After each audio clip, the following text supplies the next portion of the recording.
Namaste. Today we have with us Dr. Anand Mishra, Consultant Internal Medicine, Apollo Hospitals, Navi Mumbai. Sir, on behalf of LAN International Panvel, we have questions regarding Corona epidemic. So today's first question, Doctor, whether double or triple layer cotton, reusable, washable mask meet the purpose? See mask का जो purpose है वो है आपको हवा में या जो एनवायरनमेंट में गंदगी है या वायरसेस है, जैसे भी स्पेशली हम लोग कोरोना वायरस से बचना चाह रहे हैं, उनसे आपको सेफ करना। तो अगर आप एक्टिवली पेशेंट्स के आजू बाजू में नहीं है या हॉस्पिटल्स वगैरह में नहीं जा रहे हैं या ऐसे किसी पर्सन के नियर नहीं है, नज़दीक नहीं है जिनको कोरोना का संक्रमण है, तो आपको ये सर्जिकल मास्क, 3 प्लाई मास्क वगैरह की आवश्यकता नहीं है। आप कॉटन के रीयूजेबल अच्छी क्वालिटी के मास्क उनको धो करके प्रेफरेबली एक डिसइंफेक्टेंट, सोडियम हाइपोक्लोराइड या फिर जो भी आपके पास घर में डिसइंफेक्टेंट सैनिटाइजर हो, उसमें आप उसको आराम से अच्छे से धो करके, प्रेस करके, सुखा करके रीयूज कर सकते हैं।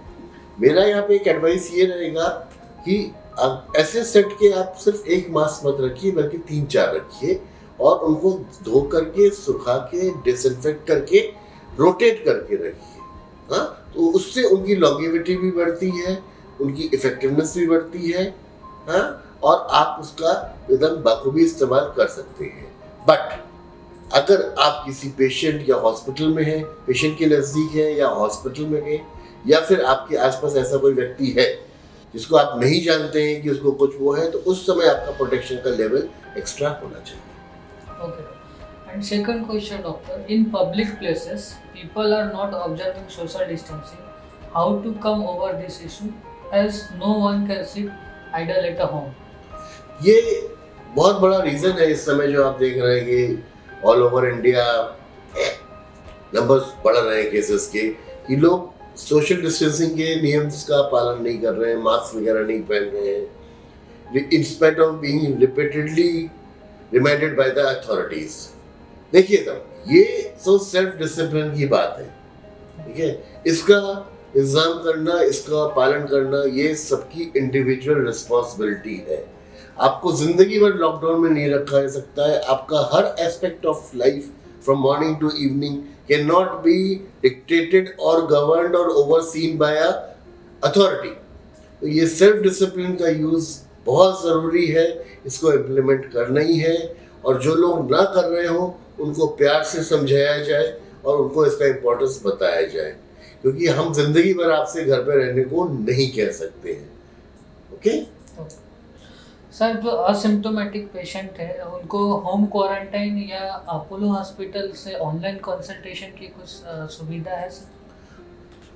जैसे कि पेशेंट पॉजिटिव आए हैं बट उनको कोई सिम्टम्स नहीं है, तो मोस्टली हम लोग होम क्वारंटाइन रेकमेंड करते हैं। इसमें एक प्रोटोकॉल है गवर्नमेंट का, जहाँ पर के अथॉरिटीज़ आकर के इंस्पेक्ट करती है या आपसे फ़ोन पर जानकारी लेती है। ये ऐसे लोगों को एक कमरे में आइसोलेट करना पड़ता है, उनके टॉयलेट्स अलग रहने चाहिए, उनके रहने की जगह खाने की व्यवस्था होनी चाहिए। घर में कोई हाई रिस्क लोग या छोटे बच्चे या एल्डर सिटीजन, सीनियर सिटीजन्स नहीं होने चाहिए। तो ये सब एसेस करने के बाद अथॉरिटीज़ एडवाइस करती है कि आप होम आइसोलेशन में रहेंगे या होम क्वारंटाइन में रहेंगे या इंस्टीट्यूशनल होम आइसोलेशन या क्वारंटाइन में रहेंगे। जैसे कि आप जानते हैं कि मुंबई में और नवी मुंबई में घर बहुत छोटे छोटे होते हैं, काफ़ी लोग क्राउडेड, काफ़ी लोग एक परिवार के साथ में रहते हैं, तो उसमें जो इन्फेक्शन है वो स्प्रेड होने का रिस्क बढ़ जाता है। अगर आप लकी है, आपका घर बड़ा है और ये सब चीज़ें जैसे अलग रहने की व्यवस्था, खाने पीने की व्यवस्था, वॉशरूम की व्यवस्था हो सकती है, तो हम घर पे क्वारंटाइन करते हैं। और अगर ऐसी नहीं है तो इंस्टीट्यूशनल क्वारंटाइन है, जिसका कि डिसीजन अथॉरिटीज, सिविक अथॉरिटीज लेती है। अपोलो हॉस्पिटल्स या अपोलो ग्रुप की तरफ से एक ऑनलाइन सर्विसेज, ऑनलाइन कंसल्टेशन की सर्विसेज है जो कि बहुत अच्छे से चल रही है।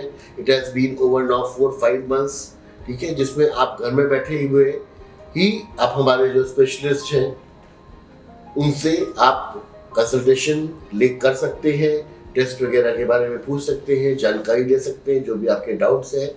तो ये अपोलो 24/7 करके एक ऑनलाइन प्लेटफॉर्म है जिसको आप अपने स्मार्टफोन या लैपटॉप्स वगैरह पे डाउनलोड कर सकते हैं।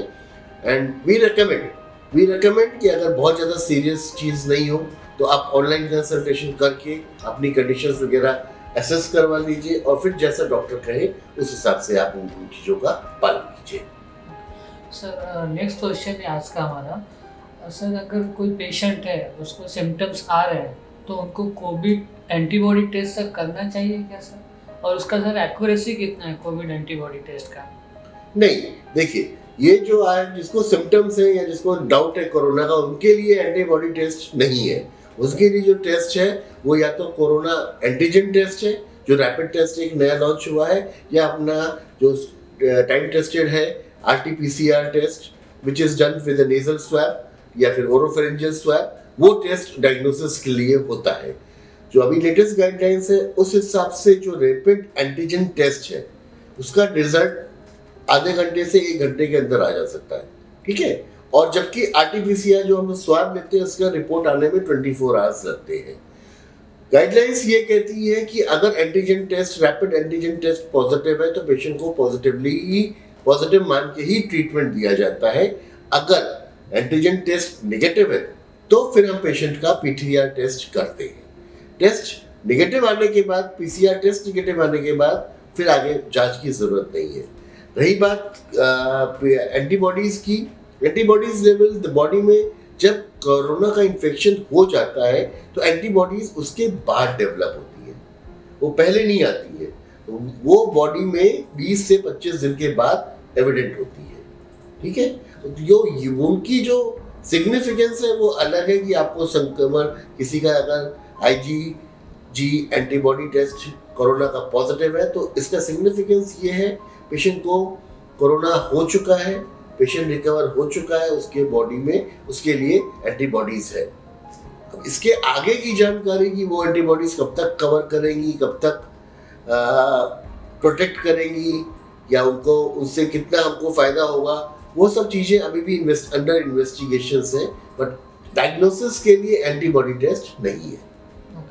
Sir next question, recently launched FabiFlu, आपने सुना होगा medicine for Covid, how is it's response and when it will be available for patient?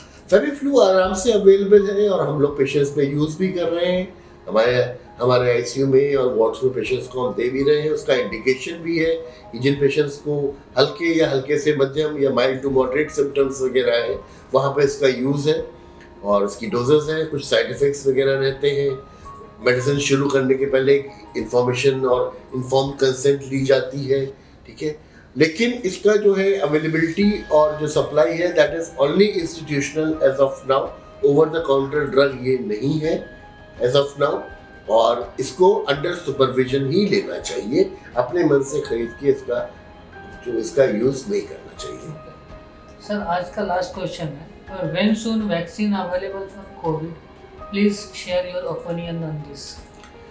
Vaccine का इंतजार हम भी कर रहे हैं। We are also eagerly waiting for the vaccine to be launched because जिस हिसाब से केसेस हैं that seems only to be the last resort for protection against corona.